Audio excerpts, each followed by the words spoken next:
सरकार को आईना दिखा रहे हैं तो आपको भी आईना दिखाएंगे। देश कोरोना से त्राही त्राही कर रहा है, लेकिन प्रधानमंत्री के संसदीय क्षेत्र वाराणसी में किस तरह की लापरवाही चल रही है वो देखिए।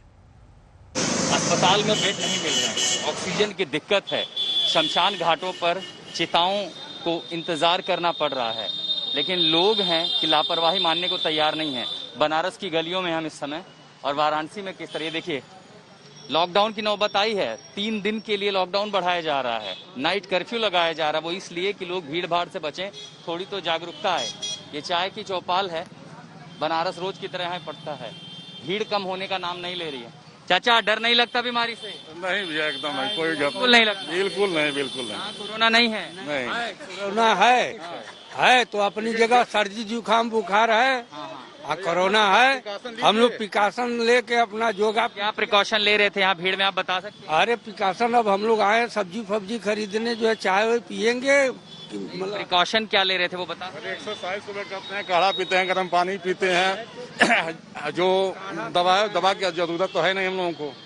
हाँ, बाकी स्वस्थ है, कोई मतलब काढ़ा पीने से मास्क लगाने की जरूरत नहीं पड़ती भीड़ में? मास्क तो हम लोग लगाए, किसी का मास्क नहीं था। अभी कैमरे के सामने अभी तक आपका वो चाय पी के मैं तुरंत फेंका हूँ, तब मास्क निकाला थे। चाय पी ऐसे चेहरा कवर हो जाएगा? ऐसे तो ठीक लगता है, इससे तो बहुत दिक्कत होता है मुझे। क्यों चाचा डर नहीं लगता? लगता है, क्यों नहीं डर रहा। मास्क कहाँ है आपका? अब मास्क यहाँ है, रखते हैं। आपको पता है अस्पतालों में बेड मिल रहे हैं, है ऑक्सीजन, कुछ हो गया तो परिवार वाले क्या कहेंगे? परेशान होंगे और क्या। मुद्दा मजाक का नहीं है, जिंदगी और मौत का सवाल होता है। संजीदगी से सबको लेना होगा, हमको भी लेना होगा। कोरोना के खिलाफ लड़ाई में वैक्सीनेशन भी बहुत अहम है। इसी के तहत कल से तीसरे चरण का वैक्सीनेशन अभियान शुरू हो रहा है।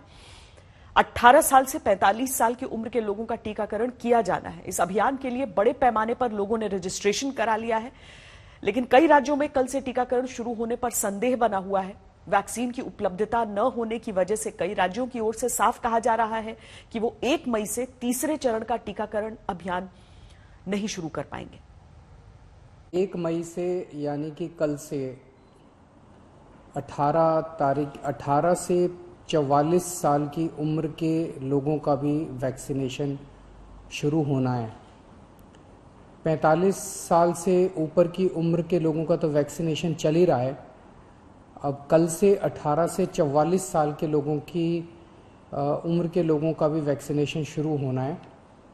इसका बहुत अच्छा रिस्पांस बहुत सारे लोगों ने रजिस्टर किया है देश भर में। अभी तक वैक्सीन हमारे पास पहुंची नहीं है। हम लगातार कंपनी के टच में हैं। हमें उम्मीद है कि कल या परसों तक वैक्सीन आ जाएगी। कोविशील्ड और कोवैक्सीन दोनों के लिए संबंधित कंपनियों को ऑर्डर जारी किए थे, खरीदने के ऑर्डर हमने प्लेस किए थे, लेकिन दोनों कंपनियों से संपर्क करने के बाद यह पता चला है कि 1 तारीख को वो हमें वैक्सीन के डोजेज दे नहीं पाएंगी और इसलिए 1 मई से वैक्सीनेशन का यह कार्यक्रम मध्य प्रदेश में प्रारंभ नहीं किया जा सकेगा। वैक्सीनेशन बहुत बड़े पैमाने पे हम करने जा रहे हैं। आज मैं बड़े फक्र से ये कहना चाहूँगा कि हमारे राज्य ने 1,50,00,000 लोगों को वैक्सीनेट किया है और हमारे इसमें ही एक जो आंकड़ा है 5,44,000 इतना आंकड़ा हमने एक दिन में वैक्सीनेशन का जो क्रॉस किया है, मुझे लगता है वो हमारे राज्य में ही हमारे में ही वो एक अलग विक्रम हमने निर्माण किया है। देखिए, पूरा राज्य सरकार इसके लिए प्रयास कर रहा है। माननीय मुख्यमंत्री जी के नेतृत्व में पूरी टीम काम कर रही है।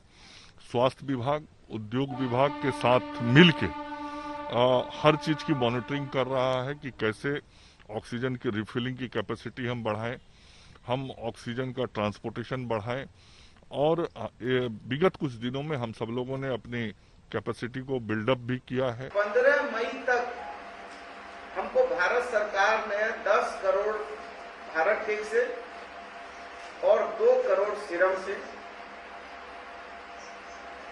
ऑलरेडी उन लोगों ने ऑर्डर ये कर दिया है, उसको रिजर्व कर दिया है।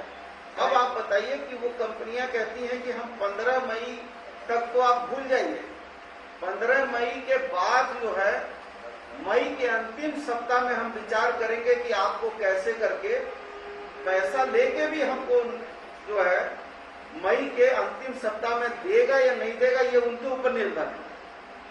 तो एक तरफ भारत सरकार ये कह रही है कि साहब आप जो है 18 से 45 साल के लिए क्रय करके वैक्सीन लीजिए,